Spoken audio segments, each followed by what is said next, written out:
क्या आपने कभी किसी खाली घर से किसी के बोलने की आवाज सुनी है?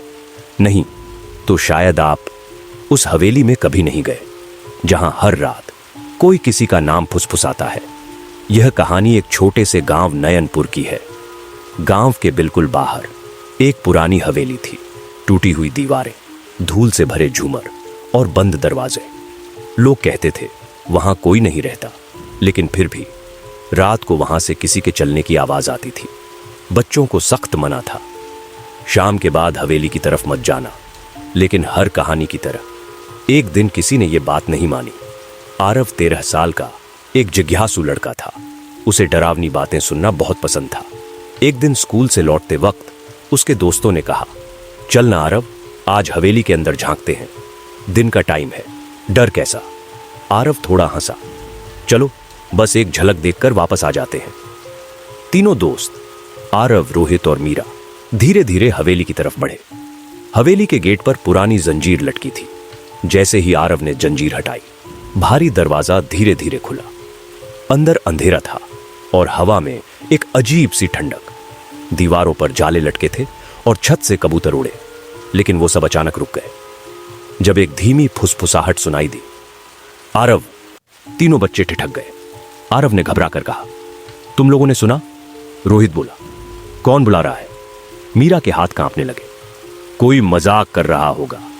लेकिन आवाज फिर आई, थोड़ी और साफ। आरव, दरवाजा बंद कर दो। तीनों बच्चे धीरे धीरे अंदर गए। कमरे की दीवारों पर पुराने चित्र लगे थे, एक परिवार के, जिनकी आंखें जैसे उनका पीछा कर रही हों। एक फोटो के नीचे नाम लिखा था, आद्या। आरव ने कहा, शायद इस हवेली में यही रहती थी। जैसे ही उसने वो फ्रेम छुआ, उसके पीछे से एक ठंडी हवा का झोंका आया और दरवाजा अपने आप धड़ाम से बंद हो गया। मीरा चीखी, कोई हमें बाहर निकालो। रोहित ने दरवाजा खींचा, पर वो हिला तक नहीं। फिर सीढ़ियों से धीरे धीरे कदमों की आवाज आई, टक टक टक। कदम ऊपर से नीचे आ रहे थे, पर कोई दिखाई नहीं दे रहा था।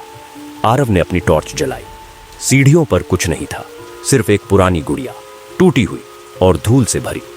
गुड़िया की एक आंख गायब थी और दूसरी आंख सीधी आरव की तरफ देख रही थी।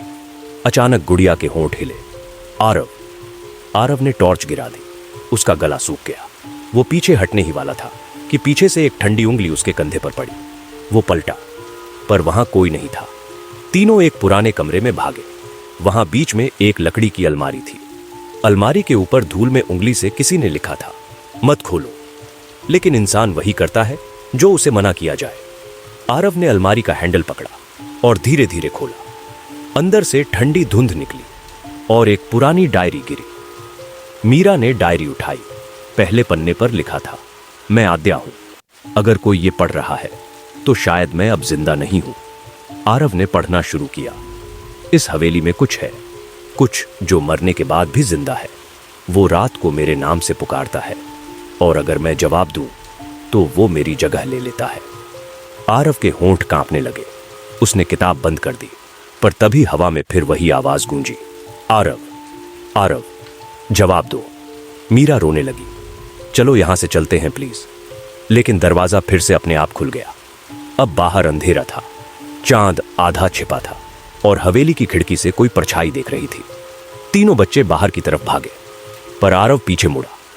उसने देखा हवेली के दरवाजे पर एक लड़की खड़ी थी, सफेद कपड़ों में। उसका चेहरा धुंधला था और उसकी आंखों में सिर्फ अंधेरा। वो धीरे धीरे मुस्कुराई और बोली, तुमने मेरा नाम पढ़ा, अब तुमसे बात करने की बारी मेरी है। हवेली से भागने के बाद आरव, रोहित और मीरा सीधे अपने घर पहुंचे। तीनों पसीने से भीगे हुए थे। दिल जोर जोर से धड़क रहा था। आरव की मां ने दरवाजा खोला। इतनी देर कहां थे तुम लोग? चेहरा क्यों सफेद है तुम्हारा? आरव बस बोला, कुछ नहीं मां, बस स्कूल के बाद खेल रहे थे। पर उस रात आरव को नींद नहीं आई। हर बार जब वो आंखें बंद करता, उसे वही आवाज सुनाई देती, आरव, तुमने मेरा नाम पढ़ा। वो डर कर उठ बैठता। कमरे की खिड़की अपने आप हिलती और हवा से पर्दा उड़ने लगता। अगली सुबह मीरा ने फोन किया, आरव, कल रात मेरे घर में भी किसी ने फुसफुसाया। कहां? मुझे बाहर निकालो। रोहित भी बोला, मेरे कमरे की दीवार पर सुबह एक अजीब सा निशान था, जैसे किसी ने उंगलियों से खरोंचा हो। तीनों अब डर चुके थे। आरव बोला, यह सब हमें वहां नहीं जाना चाहिए था। पर उसी वक्त आरव के कानों में वही धीमी आवाज फिर गूंजी, आरव, हवेली लौटाओ। आरव ने अपनी बैग से वो पुरानी डायरी निकाली जो हवेली से मिली थी। उसने दूसरा पन्ना खोला। जो भी इस हवेली से मेरी चीज लेकर जाएगा, वो इसे वापस रख दो। मीरा चिल्लाई, इसे जलाओ। आरव ने कहा, नहीं, अगर हमने इसे जलाया और वो गुस्सा हो गई तो? कमरे की लाइट अचानक झिलमिलाई। टेबल पर रखी डायरी अपने आप पलटी और एक पेज पर रुक गई। वो अब तुम्हारे साथ है। उस दिन स्कूल में भी कुछ अजीब हुआ। आरव की बेंच के नीचे किसी ने लिखा था, मैं यहां हूं। टीचर की आवाज दूर लग रही थी। आरव की आंखें थकी हुई थीं। अचानक क्लासरूम की खिड़की पर एक धुंधली परछाई दिखी। एक लड़की, सफेद कपड़ों में, वही चेहरा जो हवेली में देखा था। पर इस बार वो मुस्कुरा नहीं रही थी। वो धीरे धीरे मुंह खोल रही थी, जैसे कुछ कहना चाहती हो। फिर क्लास की सारी लाइट्स बंद हो गई। बच्चे चिल्लाए और जब लाइट वापस आई, आरव की टेबल पर लिखा था, वक्त कम है। तीनों ने स्कूल के बाद लाइब्रेरी में जाकर उस हवेली की जानकारी ढूंढी। एक पुरानी अखबार की कटिंग मिली, मैं अब जिंदा नहीं हूं। बच्चे ने चारों तरफ देखा। हवा में वही ठंडी फुसफुसाहट। आरव, आरव। बच्चे ने डरकर डायरी गिरा दी। लेकिन तब उसने देखा, एक टूटी खिड़की पर कोई खड़ा था, सफेद कपड़ों में, मुस्कुराता हुआ। कहानी खत्म होती है वहीं जहां से वो शुरू हुई थी। एक हवेली, एक नाम और एक फुसफुसाहट जो कभी नहीं रुकती। हर आत्मा मरने के बाद शांति नहीं पाती। कुछ अपने नाम पुकारे जाने का इंतजार करती है।